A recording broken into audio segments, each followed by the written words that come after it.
My dear friends, I am dictating now the second paper, that is condensation, at the rate of 150 words per minute. Now you have to take 5 minutes dictation. It is the pattern of Telangana and Andhra Pradesh. After taking dictation, you have to write it in indirect speech. That's why it is very important to you the content. Just you have to understand the content and write it in indirect speech. That's why what you have to do after taking dictation, just you have to try to read 3 or 4 times. Then only you will get some idea. Anyway, all the best, my dear friends. 5 seconds for trial dictation. Speaking in the Lok Sabha, an honorable member said, Mr. Chairman, I am glad to participate in the discussion on the railway budget.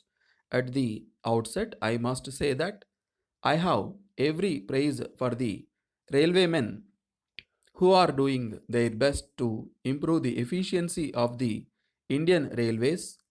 It is only because of their strenuous efforts that we are having a surplus budget, but I am sorry that the second class fare has been increased in this year's budget.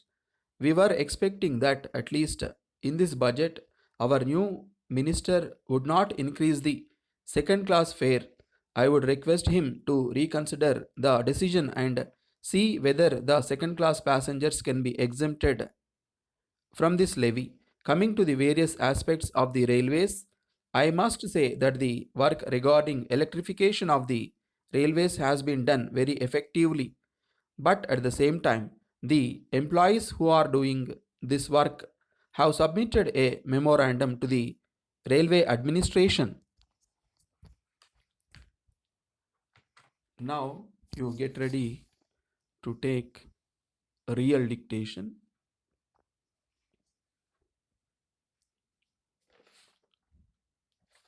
5 seconds. I am very happy to be amidst you on the occasion of the 6th Civil Services Day.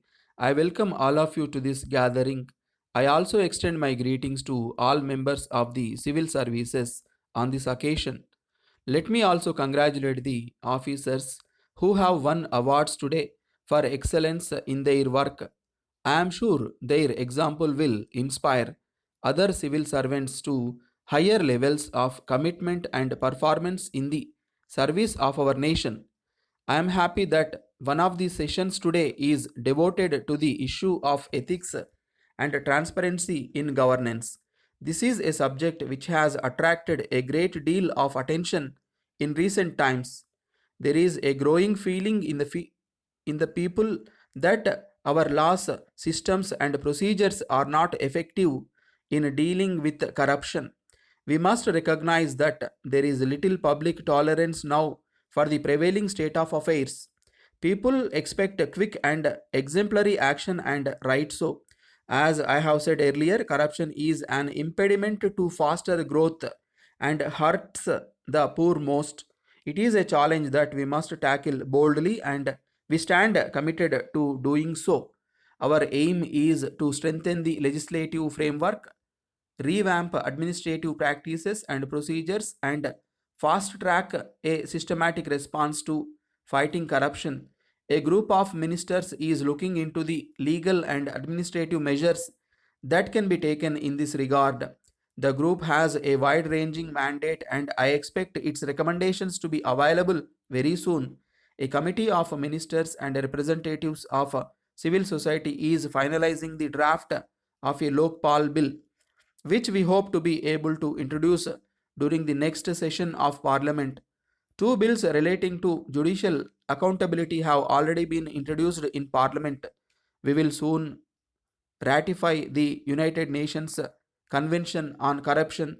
We are committed in bringing more transparency in public procurement and in ensuring that disinvestment of public utilities and allocation of public resources are done in a manner that best safeguards the interests of the public.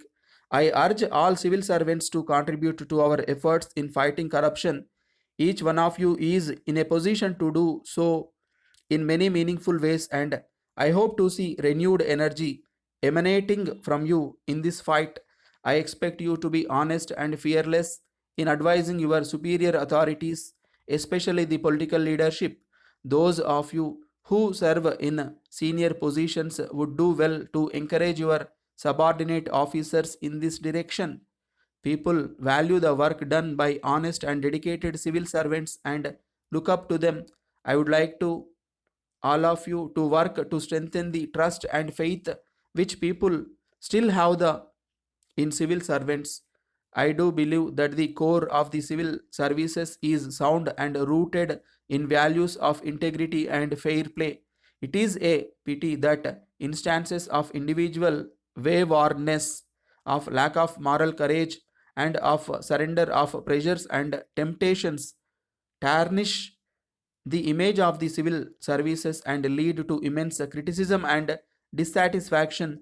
I believe it is only for the civil services as a whole to set the highest standards of probity and integrity in public and personal life and to create an atmosphere which encourages honesty and integrity.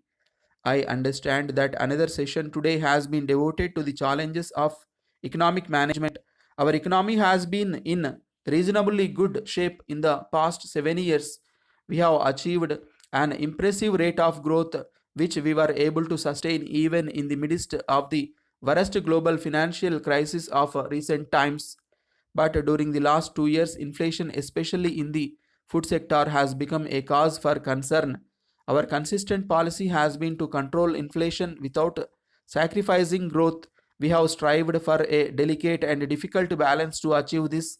Food prices rose following the drought during last year, although the situation has improved in recent months and food inflation has come down considerably.